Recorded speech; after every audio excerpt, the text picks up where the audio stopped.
est-ce que peut exister quelque chose avant le Big Bang? Et c'est bien la question qu'on a posée. Et la réponse que nous avons extraite, alors, je ne donne pas le chemin mathématique qui permet d'accéder à cette réponse, mais malgré tout, le résultat, c'est qu'il existe quelque chose avant le Big Bang. Alors évidemment, c'est quelque chose d'autre, c'est quelque chose de très différent de ce qu'on peut imaginer.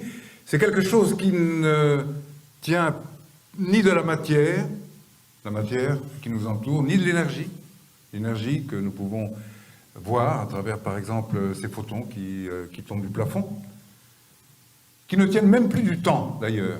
Le temps que nous avons passé ensemble, ça fait peut-être un peu plus d'une heure que nous sommes ensemble, ces trois composantes, si on peut dire, de la réalité dans laquelle nous vivons, forment ce qu'on appelle l'espace-temps. Dans cet espace-temps, il y a les trois coordonnées d'espace, il y a du temps, mais le temps, et il faut que vous reteniez ceci parce que c'est vraiment important, c'est une des données fondamentales de toute la physique. Le temps a pour variable conjuguée l'énergie, et l'énergie c'est la matière. Oui. C'est-à-dire qu'en fait, sans temps, il n'y a pas d'énergie. Vous faites tous une expérience très simple. Vous avez tous, à un moment, et nous l'avons tous fait, allumé une bougie, puis nous l'avons vue se consumer. Mais elle se consume dans le temps. C'est-à-dire qu'en fait, qu'est-ce qu'elle fait? Elle échange de l'énergie contre du temps. Ou plutôt, elle va libérer de l'énergie dans le temps. Et là où je donne raison à Robert, il a raison quand il dit, mais avant le Big Bang, on ne peut pas se poser cette question-là. Parce que l'avant n'existe plus, puisque le temps n'existe plus. En effet, c'est là où je lui donne raison. Mais c'est là où nous allons tenter de le convaincre. C'est que le temps réel que nous mesurons sur nos montres cesse d'exister avant le Big Bang. Il est remplacé par autre chose. Un autre type de temps, un autre genre de temps. Alors lequel? C'est un temps que les mathématiciens connaissent depuis très longtemps. Les mathématiciens avant les physiciens. Et qu'on appelle le temps imaginaire.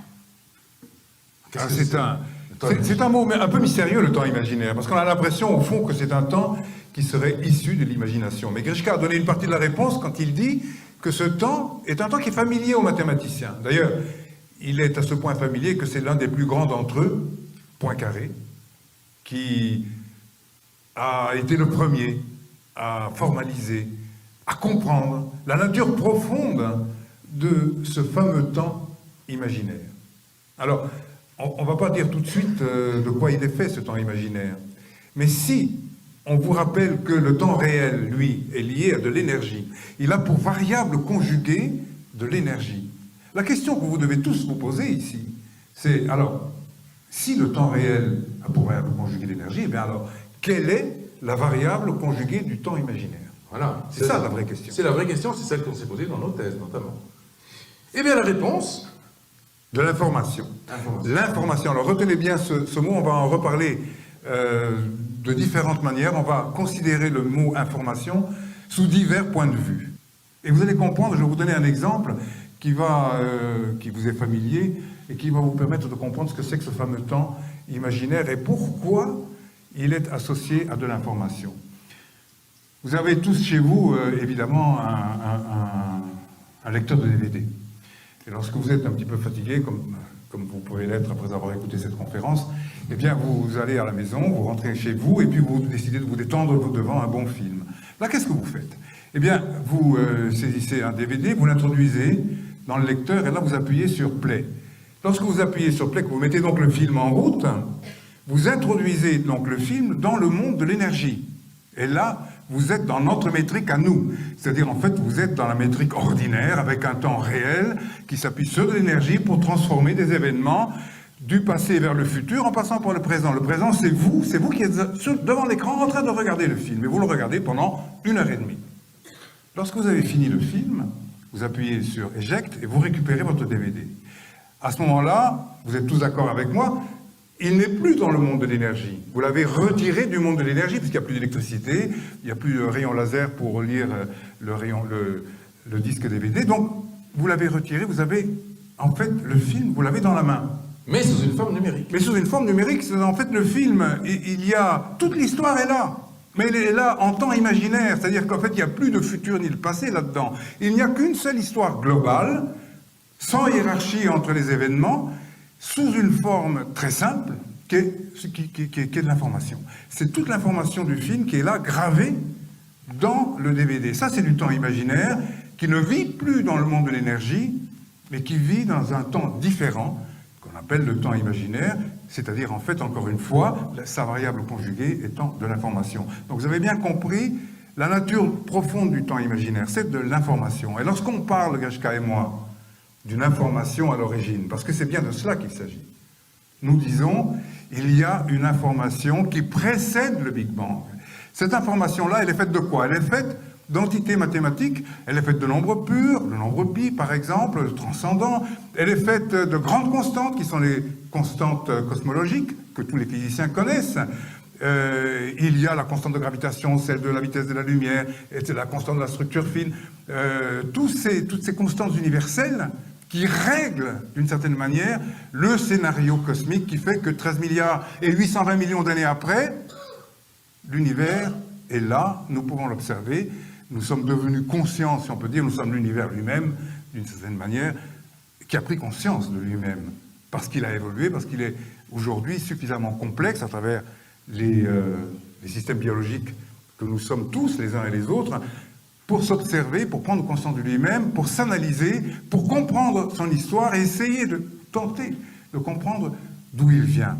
Et ce qui est extraordinaire, c'est que ces fameuses constantes, les grandes constantes, les nombres purs, toutes ces valeurs numériques se réduisent à de l'information. Oui. Alors pour reprendre un petit peu notre mais il ne faut pas aller beaucoup plus loin, mais enfin on peut imaginer comme une sorte de DVD cosmique qui serait là à l'origine, qui serait avant.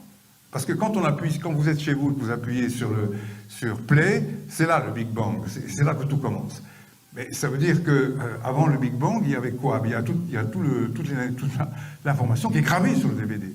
Eh bien, imaginez un petit peu, c'est une métaphore grossière, évidemment, mais elle vous permet de comprendre, d'avoir une intuition de ce qui se passe avant le Big Bang. Imaginez une espèce de DVD cosmique qui contient toutes les grandes lois, toutes les grandes constantes, les constantes universelles, etc., et qui distribue de façon extraordinairement rigoureuse le scénario cosmologique qui fait que les choses se sont déroulées de manière telle qu'aujourd'hui, eh bien, nous sommes ici avec vous pour parler de cette histoire. Et ça nous ramène à la grande question du scénario dont j'ai parlé tout à l'heure, qui est le fameux scénario cosmologique, qui fait que l'univers, depuis 13 milliards et 820 millions d'années d'existence, au moment donc où il apparaît, jusqu'à aujourd'hui, est un univers qui devient de plus en plus complexe et qui obéit à des lois de manière telle que le grand Poincaré lui-même, nous sommes en 1895, quand il dit « L'univers ne peut se dérober aux lois qui le gouvernent, l'univers n'est jamais hors la loi. » Jamais. Et c'est une belle phrase parce que on voit bien que l'univers c'est pas un délinquant cosmologique, si on peut dire. Il est soumis aux lois, il obéit à ces lois, et c'est en obéissant à ce scénario qui lui-même repose sur des structures physiques d'une précision vertigineuse qu'il permet à la vie, entre autres, d'apparaître sur cette planète. Mais évidemment, nous serions bien à mal d'imaginer que nous sommes les seuls. Il y a évidemment, au moment où je parle, des milliards d'autres planètes peuplées par des êtres qui, eux aussi, ont vécu leur aventure de la complexité. Ce qui s'est produit sur Terre, il y a environ 3 milliards 800 millions d'années, évidemment, n'est pas un phénomène isolé, cela s'est reproduit ailleurs. Et donc, pour conclure, nous pouvons donc risquer une métaphore qui est très simple. J'ai parlé tout à l'heure de ce fameux DVD cosmique qui serait quelque part à l'origine de tout ce qui est. Un DVD cosmique qui est fait de quoi? Qui est fait en réalité, qui est d'essence mathématique. C'est une pensée mathématique. Ce qui faisait dire d'ailleurs à Dirac, Dieu est peut-être le plus grand mathématicien. Oui, parce que Galilée, avant lui, avait dit « La nature est écrite en langage mathématique ». Ah, il y a autre chose. Einstein, dont on a parlé souvent. En 1936, Einstein est abordé par un jeune enfant de 10 ans qui lui demande, au sortir de ces amphithéâtres, « Maître, est-ce que vous croyez en Dieu ?» Alors Einstein lui dit, mais je ne te réponds pas tout de suite. Donne-moi ton adresse et je vais t'envoyer une lettre dans quelques jours. Et quelques jours plus tard, l'enfant reçoit donc une feuille avec cette merveilleuse écriture d'Einstein, très lisible, très belle, et avec sa signature, bien entendu, et cette formule que nous avons appris par cœur et que vous allez donc apprendre par cœur ce soir, c'est le 4e devoir. Donc, cette formule a fait le tour du monde, et depuis 1936, on peut se la répéter, au moins dans certains secteurs de la pensée. Tous ceux qui sont sérieusement impliqués dans la science finiront par comprendre un jour qu'un esprit se manifeste dans les lois de l'univers. Un esprit immensément supérieur à celui de l'homme. الربط الآن أولا الوجود. هناك من يقول، وهذا السؤال طرحته الإنسانية على نفسها من سؤال الفلسفي الأول: هل الوجود أمامنا خارج الوعي الإنساني حقيقي أم وهمي؟ يعني الوجود في الأعيان وصور الموجودات في الأذهان هل هي واحدة؟ شوف هذا السؤال، هذا عم بحكيه بصيغة عربية بقى تماما واضح، وإن كانت الوجود الفكرة يعني تحتاج لوقفة كبيرة. واضح. الوجود في الأعيان يعني الوجود خارج الوعي الإنساني. هذا الوجود صوره في الذهن هي نفسها اللي عم تنتقل للذهن. طب إذا نفسها أول شيء بدهم مين يقول لي مو أنا؟ هل نعيش حقائق حولنا أم نعيش وهم؟ لا، في رأيين لليوم نسمع. والسبب في الحقيقي والوهمي. في الفلسفة المادية اللي بتقول إنه هذا الوجود حقيقي، كله حقيقي. الفلسفة المادية نعم، تؤكد أن الوجود الفيزيائي هو وجود موضوعي سابقنا قبلنا هو الموجود. اثنين بتقول بس النظرية المادية بتقول هذا الوجود حقيقي بس الوجود الكوني المادي. أما نحن بنقول الوجود الحقيقي خارج الوعي الإنساني هو وجود أول ووجود ثاني. الوجود الأول الوجود الحقيقي اللي هو الحق، هذا عبر عنه القرآن بالحق. شوف، الكون حقيقي أم وهمي؟ الله هو جاوبك: وما خلقنا السماوات والأرض وما بينهما إلا بالحق. أكد إنه هذا مو حقيقي. الذين يتدبرون في خلق السماوات والأرض ربنا ما خلقت هذا باطلا. يعني قال لك لا، هذا مو وهم، باطل هو الوهم، شرحناه. أكد الله عز وجل أن الوجود حقيقي وحق، وأنه هو حق، إن الله هو الحق. تبقى علاقة الله بالوجود، هذا حق وهذا حق، ماشي. الله حق والوجود حق. شو علاقتهم ببعض؟ اثنين، الله سبحانه وتعالى وجود موضوعي، مو مادي، موضوعي. نعم. خارج الوعي الإنساني، مجهول للكينونة. والوجود المادي الكوني كمان موجود، كمان حقيقي. قوله الحق، إن الله هو الحق وقوله الحق. خلينا ناخذ الأطروحة التي تقول الوجود مو الباطل، العدم. إن الله خلق الوجود من العدم. هذا هو المعروف أو الشائع.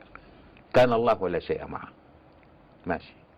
طيب، السؤال اللي بدي أسألك سؤال، اللي بدي أقول لك إياه: ما هو العدم؟ نعرف العدم حتى نعرف خلقه من العدم ولا لا؟ لا، نعرف الوجود حتى نعرف العدم. لا، إذا عرفنا العدم نعرف الوجود. لا يمكن تعريف العدم. لا، تعريف الشيء لا ممكن. فقط في ذهن الإنسان. لا ممكن. وهلا بسحب مسكك يا بإيدك العدم. كيف؟ العدم هو الدال بدون مدلول.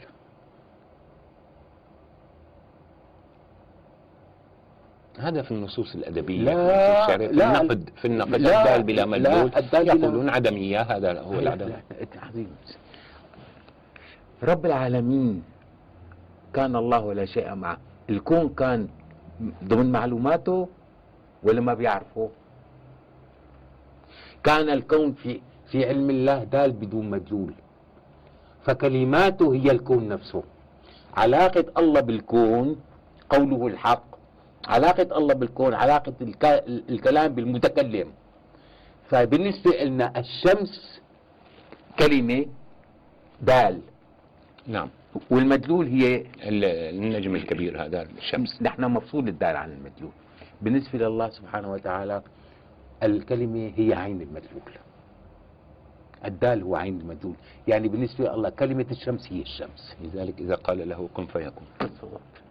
فهمت علي شلون؟ لسبب العدم هو الدال كانت الشمس في علم الله بس كان الدال بدون مدلول، ولا ما كانت؟ هذه المقولة كان الله لا شيء معها، هل هناك ما يقابلها في قرآننا؟ لا هي عم اقول لك خلق الله الوجود كله، خالق السماوات والارض، أنا فاطر السماء، لا انتبه، خالق مصمم فاطر، يعني السماء والارض مو قديمه، بديع ما لا سابقه. ثلاثه والثلاثة وردت في طبعا آيات فاطر وخالق وبديع وبديع. السماوات. فاطر معناتها مو قديمه، بيقول لك فطير تسعته هيك. وبديع ما لا سابقه، وخالق مصمم. سبحان الله. يعني ثلاثه هذول، بس هذول خالق وفاطر ومصمم بعلمه موجودين، وبديع كانوا دالات بدون مدلولات. فكلمة الشمس بالنسبة لي دال ومدلول، بالنسبة لرب العالمين الشمس هي عين المدلول وهي عين الكلمة. بالنسبة لرب العالمين الكون تطابق الدال مع المدلول، فالشمس بالنسبة لله هي عين الشمس، سماه المسيح كلمة. الوجود هو كلمات الله والقرآن كلام الله، فرق كثير بين الكلمة ولا مبدلة لكلماته، مو لكلامه، لا مبدل لكلماته. الوجود هو كلمات الله، وعلاقة الكلمات بالمتكلم علاقة الكلمة بصاحبها صادرة عنه وليست جزءا منه. يعني حتى أمثلة الحلول صادرة عنه وليست جزءا منه.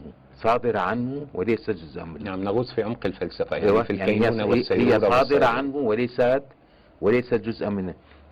ولو أن ما في الأرض من شجر أقلام والبحر يمده من سحاب ما نفذت كلمات الله لأنها لا نهاية. لا تصور، يعني أنت الطيارة الجامبو فيها 120,000 بند، خذ الكون كله، خذ جسم الإنسان كم مجلد. سبحان الله، خلق معجز. أيوة، خلق معجز. لا عم يقول لك ما نفذت كلمة. قل لو كان البحر مدادا لنفذ البحر قبل أن تنفذ كلمات ربي لو جئنا بمثله مددا. ما عم يحكي عن التشريع. التشريع بكفي دواية زجاجة حبر. هي للتمثيل الإنساني، لله المثل الأعلى، يعني يضرب الله الأمثال للناس لعلهم يتفكرون. يحق الله الحق بكلماته ولو كره المجرمون. إذن الله سبحانه وتعالى بكلمته بحق الله الحق. ما الذي يمنع أن نفهم الكلمات قوانين؟ هي قوانين طبعا، يعني الوجود الفيزيائي.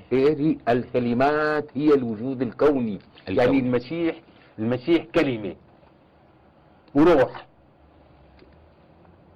ألقاها إلى مريم. شو معنات كلمة وروح؟ شو معنات كلمة وروح؟ صار موجود وجود. لا، الكلمة هي الوجود والروح لا، الروح ألقاها إلى مريم. الكلمة هو الوجود، يعني أنا كلمة من رب العالمين.